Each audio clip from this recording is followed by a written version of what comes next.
Hi, in today's session, we are going to look at the index and match functions. As previously, I've prepared a small worksheet that we can work on. So for the purpose of this exercise, I've came up with a table of popular games and their statistics from Video Game Insights. The interesting twist here is that we will create dependent drop-down lists, meaning that we will be able to select only the games belonging to a certain developer. In order to do that, as Excel doesn't handle that very well, we will need to create a separate sheet, call it list. Now, what we want to do is have a unique list of developers. So we copy the developers, go here, paste as values, go to data, remove duplicates.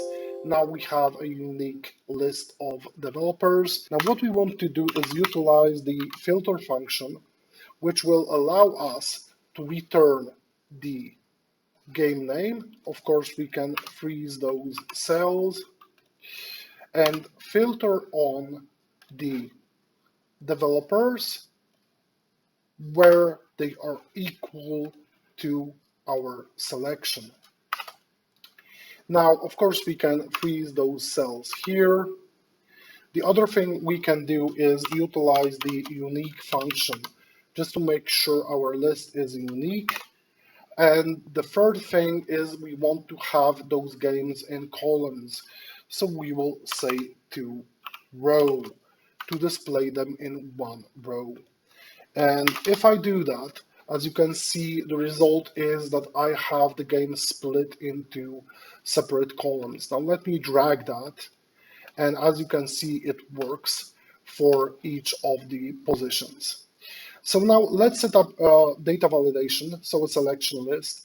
In order to do that, I select the cell, go to data, data validation, select list from the drop-down list, and let's point to our developers list. Double tap enter, and there we go. For the columns, it's kind of the same thing, so I go to data, data validation, select the list. Here I plug in the column names from our sheet, double tap enter, and now I can select both the developer and the column. Let's select, for example, Firaxis games. Now for the game, it will be a bit more tricky as we need to utilize an XLOOKUP. So we are going to look up the game developer in the column here. So we can freeze those cells already. Next, we want the return array, which in our case will be the list of games. Of course, make sure that those ranges are the same, freeze cells. And for the not found, we can use blank. Now, as you can see here, it returned a spell, and don't worry about that. The reason for that is that it returns multiple values in one cell. So we are going to cut out this function using Ctrl X, select the cell that we are interested in, go to data validation, select list, and plug in the formula we just created. And now, as you can see, for the selected developer, we will always get a list of games that the particular developer has in our table. For the column, it works, so it just pulls in the names of the columns from here. So let's go to the match function. The match function returns the relative position of an item in an array that matches our specified value. So to turn that into human language, we are going to type match, select the lookup value, which in our case, let's say it will be the game. We want to look it up in the column having games, and we want the exact match as it's not a numerical value, so the greater than and less than won't serve any purpose here. Let's freeze the cells, let's hit enter, and as you can see, Sid Meier Civ 5 is on the 8th position, which is spot on. We can do the same for the column, so let's type match. In this case, however, we select the lookup value, and instead of selecting a column, we select the top row, so the headers that we've plugged in. Once again, we need the exact match. We can freeze the cells here, and there we go. It returns the both position of the game and the column number. Right, the plus here, since if you look in the data validation, the A6 cell is not frozen, which means if you copy that and try to paste it in another place in your range, it will work independently. Now let's look at Xmatch. Xmatch does pretty much the same thing, so it returns a relative position of an item in an array with a bit of a twist, and we will see that twist because it will concern match mode and search mode. So let's copy our drop-down lists here. Just use Ctrl+C and hit enter in the desired position. Now we want to get the row number for Xmatch. Let's type in Xmatch, and the start is pretty much the same. So we need the lookup value, which will be the game. We need the lookup array, which will be the column with the game names. And here is the biggest change. So in match mode, we can select much more than greater than or exact or less than. We can also use wildcards, which we will explain a bit later when utilizing wildcards in functions.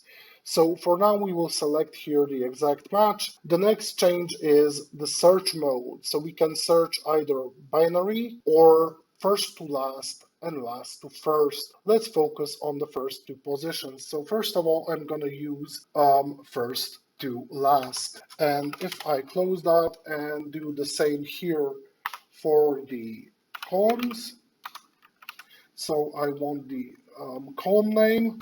My array once again will be the headers. I want the exact match, and I want first to last. Now, as you can see, the results of this function are the same as here. But let's see what happens if I select a developer that has two positions. So I want to go for Bethesda and Fallout 4. Seemingly, at first glance, the results are correct and they don't differ from what you expect from a match function. But let's see what happens if I switch our lookup value to the developer and our column to the developer column. Now, first to last returns the first position, obviously, as this is the first row in our selected range. Now, let's see what happens if I change the search mode from last to first. Now it selects the second row as the last to first, changes the order of looking up data from the last position to the first position, so from bottom to top. If I switch that back to first to last, it will search as a regular match function, so top to bottom. Now let's look at the index function. Given that we already have some items, let's utilize those row and column numbers.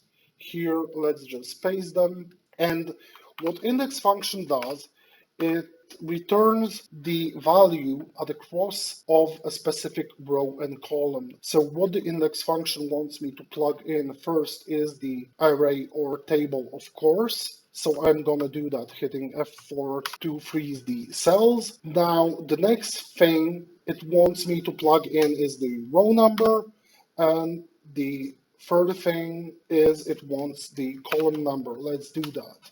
And as you can see, it returns a value on the cross section of the fifth row and the second column. If I would change the column number here, it would update to a specific value, which in this case would be the date. So we need to go to home and format it as a short date, right? And this matches this exact value. Now, an interesting twist of things happens when we try to combine an index and match. So let's first copy the same drop-down list that we used, and let's start off with the regular index function. As previously, it wants me to select a table, which I will do freezing the cells once again. Now, what I can do here, instead of pointing it to the row number, I can plug in the match function. And as previously, I can look for the game name followed by a comma